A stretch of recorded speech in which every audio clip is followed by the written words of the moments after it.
ইনকিলাব জিন্দাবাদ বলে মাঠে নামাই দিবেন, নামাই দিয়ে ওখানে বসে বসে তামসা দেখবেন। মনির হায়দার, এফপির শফিকুল আলম, মুশফিকুল ফজল আনসারী, গোলাম মর্তজা, তো আমি এই যে চারজন ব্যক্তির নাম নিলাম, ইদানিং কিন্তু তাদেরকে আর সরকারকে সেভাবে সমালোচনা করতে দেখা যায় না। কিন্তু আপনি দেখা যাচ্ছে একজন ব্যক্তি যিনি কনসিস্টেন্টলি, যিনি ক্ষমতায় থাকেন বা ক্ষমতাবান, তাদের ক্ষমতাকে প্রশ্ন করছেন, চ্যালেঞ্জ করছেন, সমালোচনা করছেন। তো এই যে ক্ষমতাকে প্রশ্ন করা, এটা তো আপনি না করে চাইলে যে যে চার ব্যক্তি নাম আমি নিলাম তাদের মতো আপনিও কিন্তু ক্ষমতার কাছাকাছি থাকতে পারতেন। কিন্তু আপনি কেন এই কঠিন অপশনটি বেছে নিলেন, এটা আমি জানতে চাই। কঠিন না তো, এটা তো আমার কাছে সবচেয়ে সহজ অপশন এবং একমাত্র অপশন। কারণ আমি সারা জীবন সাংবাদিকতা করেছি, আমি লেখাপড়া করেছি সাংবাদিকতা বিভাগে ঢাকা ইউনিভার্সিটিতে।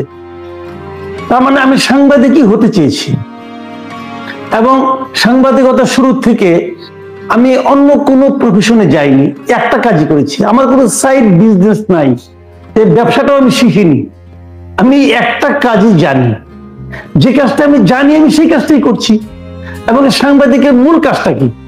সাংবাদিকের মূল কাজ হলো জনগণের হয়ে ক্ষমতাকে প্রশ্ন করা, সরকারকে প্রশ্ন করা, সরকার কোনো ভুল করলে তার সমালোচনা করা, যাতে নাকি আমি কিন্তু সরকারকে অজনপ্রিয় করতে চাই না, আমি সরকারকে জনগণের পালসটা ইনফর্ম করতে চাই।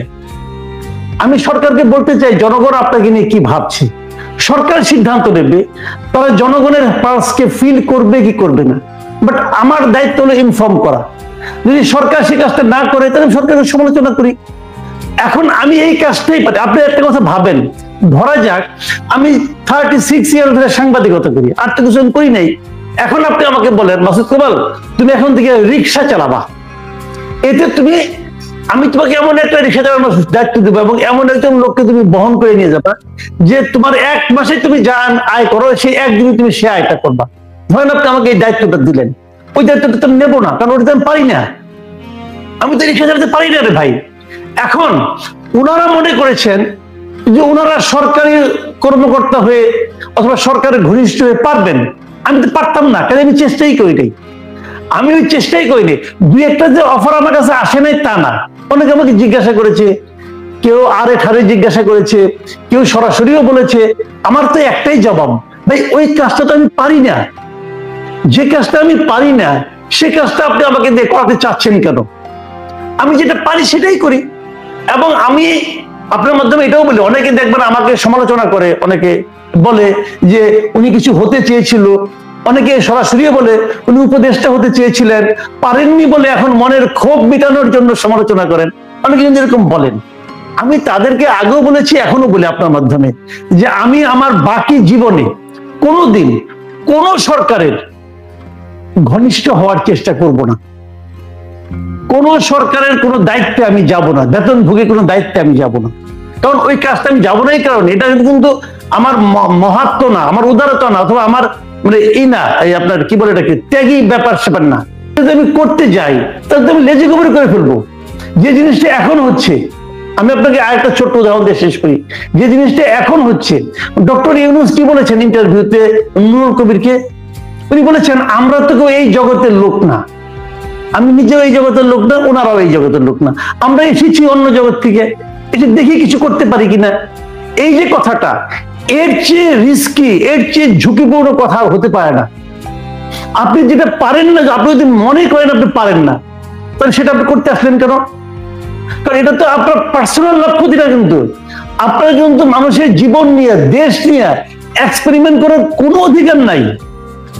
আপনি পারেন না এবং আপনার সঙ্গে যারা আছে তারা কেউ পারে না, তারা সবাই অন্য জগতের লোক, তাদের নিয়ে এসে আপনার দেশ উদ্ধার করবেন, এটা তো পারবেন না আপনি। এবং সেটাই হচ্ছে, তারা কেউ পারছে না, তাদের উচিত হয় না এখানে আসাটা। তাকে রিকোয়েস্ট করছি, রিকোয়েস্ট করলে আসতে হবে নাকি? আপনার বাংলা ভাষাতে প্রবাদই আছে যে অনুরোধে ঢেকে গেলা, আর আপনাকে অনুরোধ করছে, আপনি একখান ঢেকে গিলে নিয়ে বসে রয়েছেন, এখন তো এটা হজমও করতে পারেন না, উগরেও দিতে পারেন না। দেশ কিন্তু এই ভয়ঙ্কর পরিস্থিতি এখন আছে এই কারণে যে ওনারা আবার এটা গর্ব সহকারে বলেন যে আমরা পারি না তবু আসছি। এটা উচিত না, প্রত্যেকটা লোকের উচিত যে কাজটা আপনি পারেন না সে কাজটা করতে না যাওয়া। যারা গিয়েছেন তারা কেন, তারা কি খুব ভালো কাজ করতেছেন? কে ভালো করতেছেন বলেন আপনি? তাহলে আমি শফিকুল আলমের কথাটাই বলি, উনি যখন সাংবাদিক ছিলেন, উনি যে কাজটা করে যে আনন্দ পেতেন এখন পাই আমি যাই না।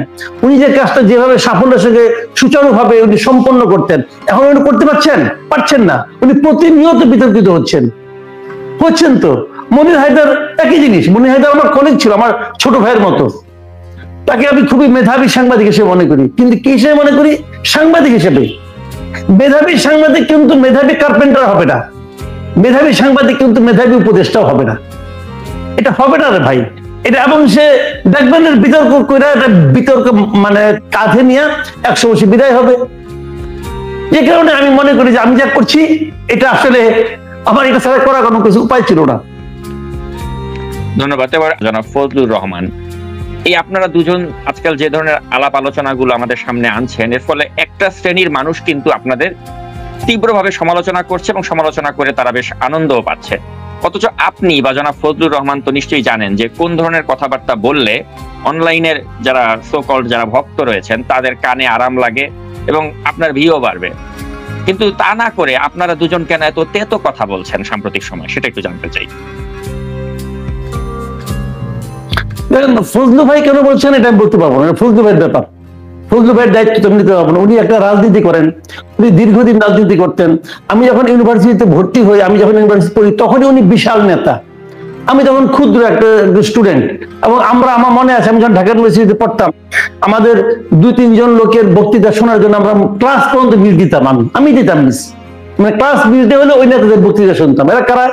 একজন মাহমুদুর রহমান মান্না, আরেকজন ফজলুর রহমান। ওনাদের বক্তৃতা শোনার জন্য আমরা বসে থাকতাম, যে ওনারা এত সুন্দর ভালো বক্তৃতা দিতে পারতেন এবং মানুষকে মুগ্ধ করতেন। তো ফজলু ভাই এখনো বলেন, উনি ওইভাবে কথা বলেন, এটাই ওনার স্টাইল। উনি কিন্তু পলিটিক্সের সঙ্গে জড়িত, উনি কিন্তু বিএনপি করেন, আবার দীর্ঘদিন আওয়ামী লীগ করেছেন, এবং আওয়ামী লীগ থেকে উনি প্রতিনিয়ত নানাভাবে বঞ্চিত হয়েছেন, এটা আমরা জানি। ওনার এলাকায় এই মানে আমাদের ওই সাবেক রাষ্ট্রপতি হামিদ সাহেব, ওনাকে তো মানে দাঁড়াইতেই যায় নাই, ভোট চুরি করে ওনার কাছ থেকে জিতে গেছে, এগুলো অনেক ঘটনা ঘটছে। সেটা ওনার ব্যাপার, ওনার বলে রাগ ঢাক করে বলে না, এবং ওনারা কাউকে ভয় পায় না। আমি এটাও দেখছি। আমি ভীতু মতনে কি একটা অন্তর্নিহিত একটা তাদের মধ্যে একটা মানে সাহস চলে আসে। তো যেটা বলতেছেন এটা ওনার ব্যাপার, আমি জানি না উনি কেন বলতেছেন। আর আমারটা তো আমি আগেই বললাম যে আমার কাজই হলো কাউকে খুশি করা, খুশি কেউ হলো কি হলো না এটা আমি দেখি না ভাই। আমি দেখি, আমি যেটাকে সত্য মনে করি, আমি যেটাকে উচিত মনে করি সেটা আমি বলি। আবার বলি আপনাকে, আমি কিন্তু মহাজ্ঞানী কেউ না, আমি একদম অতি সাধারণ মানুষ। যে কারণে আমার বক্তব্য অনেক ভুল থাকে, কিন্তু আমি নিজেই স্বীকার করছি আমি ভুল করি। কারণ কি, মানুষ মাত্রই ভুল করে। পৃথিবীতে আপনি এমন একটা মানুষ দেখাতে পারবেন না যা সব ঠিক, পারবেন না। আমি এরকম সব ঠিক না, আমিও ভুল করি। আমার ভুলটা যদি আপনি ধরিয়ে দেন তাহলে কিন্তু আমি মেনে নেই। এখন আপনি যদি যখন গালাগালি করবেন, অনেক আছে আমাকে গালাগালি করে, এটা কি কারণে করে জানেন? তার কাছে ওই যুক্তির কোনো পাল্টা যুক্তি নাই। যখন যুক্তি না থাকে তখন তারা গালাগালি করে, মনের একটা আনন্দ অনুভব করে, একটা আমোদ অনুভব করে। তারা কোনো, ওটা নিয়ে আমার কোনো আপত্তি নাই, তারা তাদের আনন্দ অনুভব, আনন্দ নিয়ে থাকুক, আমার কোনো আপত্তি নাই ভাই। কিন্তু প্রশ্ন হলো কোন কথাটা তেতো, কোন কথাটা মিষ্টি, এটা আপনি বলতে পারবেন না। কারণ যে কথাটা আপনি মিষ্টি বলছেন সেটা আবার কারো কারো কাছে তেতোই মনে হয়, এটাও কারো কারো কাছে তেতো মনে হয়। কাজেই আমার কথা যখন আমি ডেলিভারি দেই, সেটা মিষ্টি কি তেতো এটা আমি বিচার করি না। আমি খালি বিচার করি যে কথাটা আমি বলছি আমি কি আমার বিবেকের কাছে সৎ কিনা, আমি যা বলতে চাই তা বলতে পারছি কিনা, এটাই আমার কথা। এবং আমার কথা যে একদম চূড়ান্ত সত্য এটা আমি দাবি কখনোই করি না। ফজলু ভাই, ওনারও একটা পলিটিক্যাল একটা আছে, চিন্তা আছে, উনি হয়তো ওনার মতো করে বলেন, এটা ওনার ব্যাপার। তো আমরা দেখতে পাচ্ছি যে ভিউ বাড়াতে এই যে সো-কল যে পপুলিস্ট আলাপ আলোচনা করা, অথবা তৌহিদি জনতার নামে একটা যে মবের সংস্কৃতি সেটাকে উস্কে দেয়া, বা এই যে দেশের যেটা বিভাজনের সংস্কৃতি তৈরি করা, বা দেশকে একটা অস্থিতিশীল অবস্থার দিকে ঠেলে দেয়াতে কোনো কোনো চক্রকে আমরা দেখতে পাচ্ছি যে ক্রিয়াশীল একটা ভূমিকা রাখছে। তো আমি জানতে চাই আপনার কাছে, আসলে এই যে চক্রটা যারা কাজ করছে, এদের আলটিমেট লক্ষ্যটা আসলে কি আপনার মনে হয়? এদের নানা জনের নানা ধরনের লক্ষ্য। একটা হলো, দেখেন তৌহিদি জনতা অর্থটা কি? তৌহিদি জনতার অর্থটা কি ভাই? তৌহিদি জনতা কি করবে? তাদের কাজ কি একজনকে জেলখানা থেকে ছাড়াই নেওয়া? তাদের কাজকে এক জায়গায় যে গরু জবদের জিয়াফত করা, তাদের কাজকে মানুষের মধ্যে এক ধরনের আতঙ্ক তৈরি করা,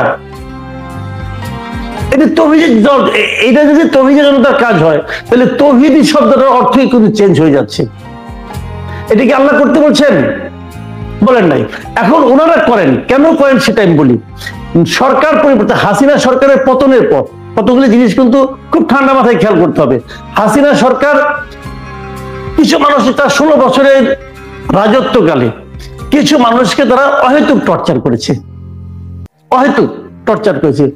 মানে আপনার এই জঙ্গি নাম দিয়ে, তারপরে আপনার ইসলামী যারা মানে মাথা মধ্যে টুপি থাকলেই হলো কারো কারো তার কিন্তু টর্চার করেছে। আবার কারোর সঙ্গে তারা মিলও করেছে, দুটাই করেছে। জামাতে ইসলামকে 15টা বছর ধরে দৌড়েছে। ভাই এগুলি সবাই কিন্তু একটা পলিটিক্যাল পার্টি, একটা পলিটিক্যাল আদর্শের মানে দল ছিল। কিন্তু যেই মাত্র হাসিনা সরকারের পতন হলো, পতন হওয়ার সঙ্গে সঙ্গে দেখেন 1 মাসের মধ্যে জামাতের নিষেধাজ্ঞা উঠে গেল। ঠিক আছে, এটা উঠতে, এটা তো তাদের নিষিদ্ধ করাই ঠিক হয় নাই, উঠে গেল। কিন্তু পাশাপাশি যারা নাকি রিয়েলি একটু প্রবলেমেটিক ছিল তারাও কিন্তু এখন দ্বিগুণ বেগে ফিরে আসলো এবং তারা বলার চেষ্টা করলো যে আমাদের জয় হয়েছে। আসলে কি তাদের জয় হয়েছে?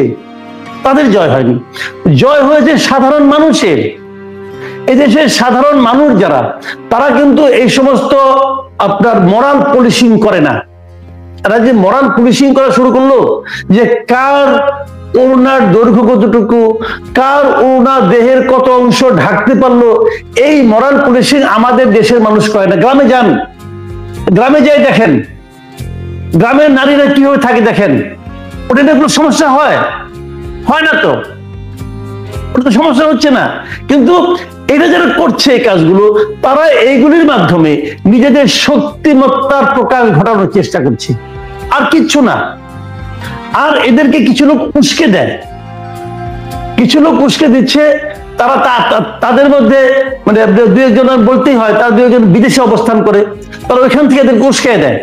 সত্য মিথ্যা আবল তাবল কথা বলে, অর্ধ সত্য নানা রকম ভাবে বলে, নানা রকম মানে আপনার লজিকের নানা রকম বিকৃতি করে তারা উস্কে দেয়। আমি এদেরকে লক্ষ্য করে একটা কথা বলি, ভাই আপনারা তো উস্কে দিচ্ছেন, আপনারা তো দেশে নাই, আপনারা দেশে আসেন। ঠিক আছে, হাসিনা সরকারের আমলে আপনারা আসতে পারতেন না, আপনাদের নানা রকম রিস্ক ছিল। এখন আসেন না কেন? দেশে আসেন, এসে বসেন, কথা বলেন, এদের সঙ্গে মিশেন। যাদেরকে আপনি রাজপথে ঠেলে দিচ্ছেন তাদের সঙ্গে রাজপথে আপনিও যান। আপনি ওখানে বসে বসে আরামে বসে বসে যাদেরকে নামাই দিবেন, ইনকিলাব জিন্দাবাদ বলে মাঠে নামাই দিবেন, নামাই দিয়ে ওখানে বসে বসে তামসা দেখবেন। আপনারা শুনেন, আপনি কখনো আগুন দেখেছেন? আগুন যখন জ্বলে, আগুনের রূপটা দেখেছেন? আগুনের রূপ কিন্তু দেখতে খারাপ না, আগুন দেখতে কিন্তু খারাপ লাগে না। লাল রঙের জলে, হ্যাঁ অল্প জলে, কম জলে জ্বলে। কিন্তু আগুনটা যখন আপনি কাছে থেকে দেখবেন, যখন আগুনের তাপটা পাবেন, তখন আপনি জানবেন কি ভয়াবহ অবস্থার মধ্যে আপনি আছেন। তো ওরা তো আগুনের তাপ পায় না, ওরা আগুনের রূপ দেখে মুগ্ধ হয়, মোহিত হয় এবং ভাব নেয় আমি আগুন ধরাতে পেরেছি। কিন্তু আমরা যারা দেশে আছি, আমরা টের পাই আগুনের তাপটা কি। এক জায়গায় যখন ভাঙচুর শুরু হয়, ওই রাস্তা বন্ধ হয়ে যায়, মানুষজন ওদিকে যেতে পারে না। যে কারণে ভাঙচুর হয়, ওই কারণ অন্য জায়গায় যখন থাকে তারা আতঙ্কিত হয়, এই বুঝি আমারটাও হলো। এই ভাঙচুর কোনো সমাধান নয়, বিপ্লব হয়েছে ভাই, সবচেয়ে বড় কথা মাথায় রাখতে হবে। বিপ্লব হয়েছে, অমুককে আপনি শেষ করে দিবেন, অমুককে মাটির সঙ্গে মিশিয়ে দিবেন, এর মাধ্যমে একটা দেশ অগ্রসর হতে পারে না। আমাদের দেশের কয় কোটি লোক, আপনি অর্ধেক লোককে বাতিল করে দিয়ে দেশে অগ্রসর করবেন? যে কথাটা আওয়ামী লীগ আমলে পুরো 15 বছর আমি বলে এসেছি। আওয়ামী লীগের লক্ষ্য কি ছিল? জামাতে ইসলামকে, বিএনপিকে একদম নিশ্চিহ্ন করে দেওয়া।